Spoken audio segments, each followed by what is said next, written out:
मेरा अपना ओपिनियन ये है कि ऋषि सुनक इंडिया के लिए काफ़ी अच्छे साबित होंगे और बहुत डिटरमिन्ड भी हैं वो कि इंडिया के संग में अपना ट्रेड रिलेशनशिप बहुत अच्छी तरीके से बढ़ाया जाए।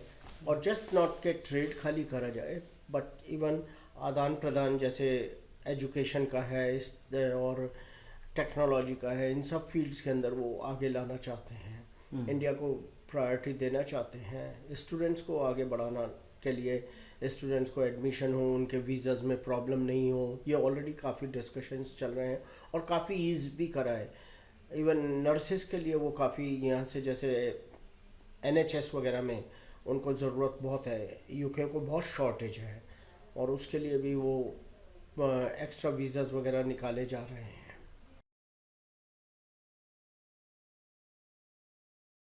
बिल्कुल इंफ्रास्ट्रक्चर में बहुत चेंजेस आए हैं और इम्प्रूवमेंट ला रहे हैं, बट स्टिल मैं कहूँगा कि जो इंफ्रास्ट्रक्चर को बनाते जा रहे हैं उसको भी मेंटेन करना बहुत ज़रूरी है।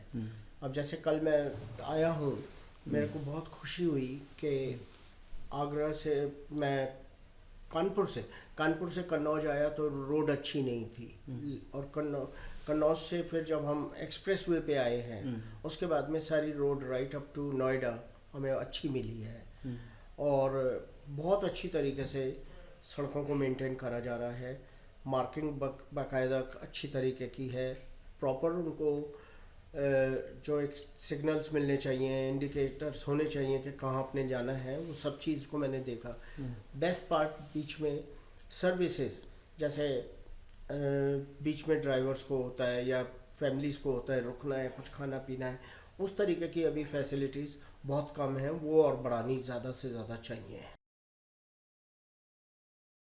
सेक्टर के लिए अच्छा हुआ है और मार्केटिंग के लिए स्पेशली आप बात करें तो मैं तो कहूँगा कि मार्केटिंग में इस टाइम इंडिया, चाहे वो आपकी प्रिंट पे हो या आपके डिजिटल मार्केटिंग पे हो, whatever the areas are, उसमें मार्केटिंग में काफ़ी जा रहे हैं आगे। और इवन G20 के लिए जैसे आप बात करते हैं उसके अंदर भी काफ़ी इन्होंने मार्केटिंग ऑलरेडी शुरू कर दी है। G20 की प्रेसिडेंसी मिलने से भारत को कितने फ़ायदे को देख रहे हैं आप? कितना फ़ायदा होगा भारत को? इंडिया ऑलरेडी एक इस टाइम पर इंटरनेशनल वर्ल्ड मैप पे काफ़ी हाई पोजीशन पे है एंड मैं क्योंकि बाहर रहता हूँ तो इंडिया इज़ टॉक्ड अबाउट कि इंडिया क्या कर रहा है, इंडिया इस टाइम पे सुपर पावर में आ रहा है एंड कुछ ना कुछ मैं यही बोलूँगा कि मार्केटिंग बहुत अच्छी हो रही है। और G20 का जहाँ तक है, G20 से इनको बहुत ज़्यादा और प्लेटफॉर्म आगे और मिलेगा अपने आप को आगे लाने का। यस, उसके लिए थोड़ा बहुत काम करना पड़ेगा, लेकिन एक विंडो होती है जो वो विंडो बहुत कम है, उसी ड्यूरेशन के अंदर इनको बेस्ट पॉसिबल काम करना पड़ेगा।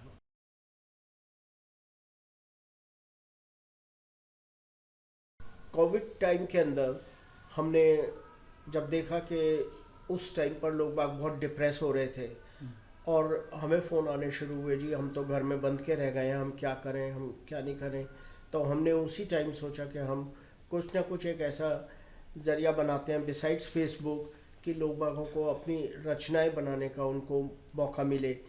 जो हमारे मेंबर्स थे जिनकी दिली तमन्नाएं थी, उनके अरमान थे, वो गाना गा सकें, वो कविताएं लिख सकें, उनको हमने प्लेटफॉर्म दिया।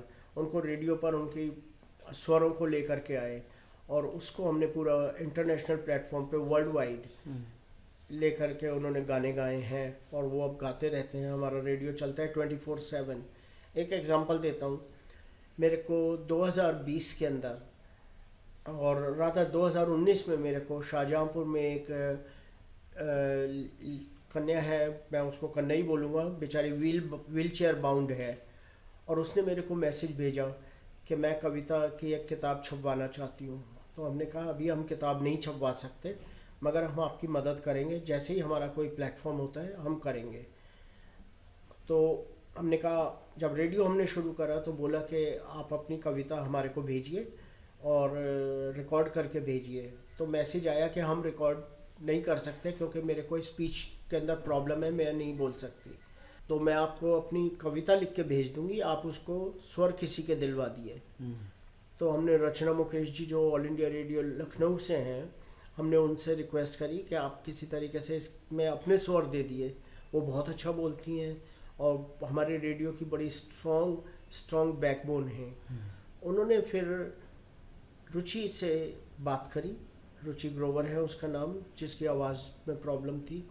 उसको बोला नहीं, तुम अपनी आवाज़ में गाओगी, हम अपनी कविता खुद गाओगी बोलोगी, और 3 हफ्ते के अंदर उसको स्पीच थेरेपी देके उसी के आवाज़ से एक कविता कहलवाई। और आज वो महीने में 2 बार उसकी कविता आती है रेडियो पे हमारे औरों के साथ में। और अब उसमें इतना कॉन्फिडेंस आ गया, उसने अपना यूट्यूब चैनल चालू कर दिया। तो ये एक बहुत बड़ी, जैसे छोटी छोटी सी लेडीज़ थी, वो अपने अगर किचन में लगी रहती थी या डिप्रेशन में जा रही थी कि बच्चे बड़े हो गए, चले गए, अब क्या करें। और एक होता है दवाइयाँ लेना शुरू कर देना। रेडियो के माध्यम से जब उन्होंने ये सब गाने शुरू करे या कविताएं लिखनी शुरू करी या अपनी रेसिपी, और उसके लिए उन्हें कुछ ना कुछ करने को मिला, तो उन्होंने उसके अंदर अपनी दवाइयाँ बंद कर दी हैं, डिप्रेशन से बाहर आ गई हैं। तो ये भी एक बहुत बड़ी अचीवमेंट है हमारे रेडियो की। इसके रेडियो के साथ साथ हमने फिर पत्रिका भी शुरू करी, IKMG पत्रिका, और पत्रिका में भी सबका योगदान बहुत अच्छा है। हमारे जो एडिटर हैं शरद मेहरोत्रा, वो सारा पत्रिका को देखते हैं और बहुत अच्छी तरीके से, प्रोफेशनल तरीके से डिजिटल पे हमारी हर पहली तारीख को पत्रिका आ जाती है, कभी पहली की दूसरी तारीख नहीं हुई। और जो हमारे रेडियो के अंदर जो होस्ट हैं वो हमारे इंटरनेशनल प्लेटफॉर्म से हैं। कोई हमारे लेस्टर से है, UK से है रूपा सोनी, वो बहुत अच्छे तरीके से संभालती हैं इसको। यहाँ पे NED जो है, वो उनका नाम है अनीता मेहरोत्रा, गुड़गांव से है, वो पहले लंदन रेडियो में काम करती थी।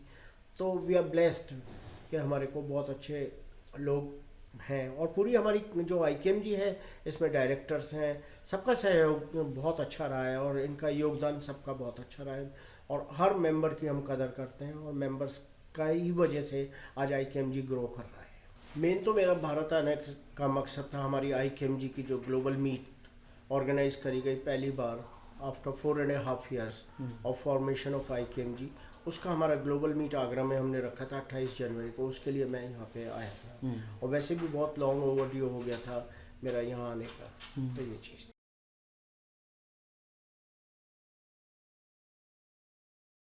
IKMG क्या है, थोड़ा सा IKMG के बारे में बताइए। IKMG का पूरा फॉर्म है इंटरनेशनल खत्री महासभा ग्रुप, जो कि हमारे खत्रियों का है। और खत्री लोग, अगर आप देखेंगे कि एक कोई भी पॉलिटिकल फील्ड हो या बिजनेस फील्ड हो, जो एक पहले मुकाम इन्होंने हासिल करे हुए थे। और खत्री जो थे वो माने जाते थे, क्षत्रिय करके होते थे, और ये बहुत माने जाते थे कि बिजनेसेस वगैरह में इन्होंने सब चीज़ में आगे थे। लेकिन धीरे धीरे करके ये सब बैकवर्ड होते चले गए और ये अपने एक अस्तित्व को ख़त्म करते चले गए। उसका रीज़न ये है कि जो उस टाइम की जो एक जनरेशन थी वो हमेशा बिजनेसेस में जाते थे और वो अलग अलग जा कर के, चाहे वो दूसरी कंट्रीज़ में भी जा कर के उन्होंने अपने बिजनेसेस को एस्टेब्लिश किया। लेकिन अब अपनी कंट्री के अंदर भी अपने बिजनेसेस को नहीं देख पाते हैं, अपनी कम्युनिटी को नहीं देख पाते हैं और एकत्र नहीं हो पाते हैं। और एक कलेक्टिविटी जो होनी चाहिए और कनेक्टिविटी होनी चाहिए, वो नहीं हो पाती है। वो मैंने नोट करा और इस वजह से मैंने IKMG को शुरू करा, international Khatri Mahasabha group, and international platform पे।